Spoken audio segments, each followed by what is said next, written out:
beans and rice burrito that's got some fire roasted corn in it. I make green rice. What makes the rice green is this combination. I've sort of made a little display here for you guys. It's spinach, jalapeno pepper, green onions, lime juice, and a little cilantro. Or you can use a little flat leaf parsley. You put that combo into your food processor and zap, zap, zap it until it's fine chopped, this consistency here, with a little salt. Then you cook your rice to package directions, but instead of water, I cook the rice in vegetable stock so that the rice itself already has more flavor, right? So when the rice is just about done, so about 15 minutes in, 2-to-1 ratio, this is just regular white rice. You can cook brown rice too. I go a little shy, a 1/4 cup shy on the liquids, because we're going to get some extra liquid out of our vegetables, right? Out of our spinach leaves. So you want to go a little shy, otherwise you're going to end up with wet rice. So after about 15 minutes, we mix in all that good nutrition and delicious flavor. Look at that. And then it comes out this gorgeous color, packed with flavor. He's good to go. I'm going to turn that off and let it stand for a few minutes to finish cooking through.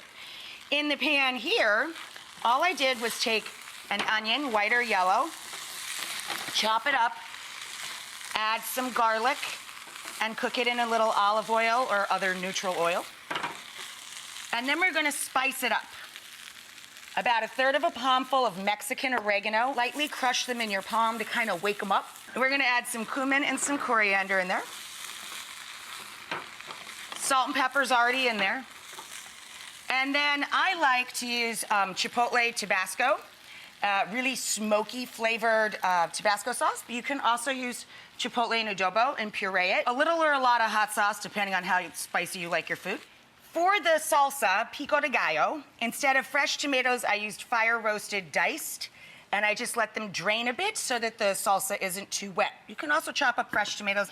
And then I have red onion, diced jalapeno pepper. The trick to both pico and guacamole is to let the minced onion, the chili pepper, and in the case of my guacamole, garlic, let that set with acid and salt. Lime juice in the guacamole for brightness, but also to pull out all of those liquids and make a really super flavorful base for your Hass avocados, ripe avocado. Same thing with your pico de gallo. You let the acid and the salt sit with the chilies and the onions first, and it gets really juicy, and that makes for extra flavor when you're pulling the whole dish together. Now for the, let me turn on that back burner. For the tortillas, I have large flour tortillas, and if you have a gas top stove, all you have to do is throw this directly over the flame, just straight up.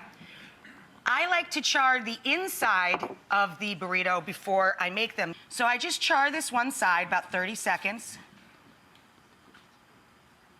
And then I'm gonna toast them, make a crispy toasted burrito down here. So the outside's gonna get brown on this griddle pan, okay? So I'm just doing the one side. Now we build with our rice and beans, and then our spicy corn and black beans, a little guacamole, and then our nice smoky pico de gallo. And then you wrap and roll. Hello. And then I take just a little cooking spray, and you can spray the burrito or the griddle pan, and put these guys down to crisp them. And then they look like these guys. You crisp them all over, and you're not gonna tell me that anybody in the world wouldn't be happy with that burrito.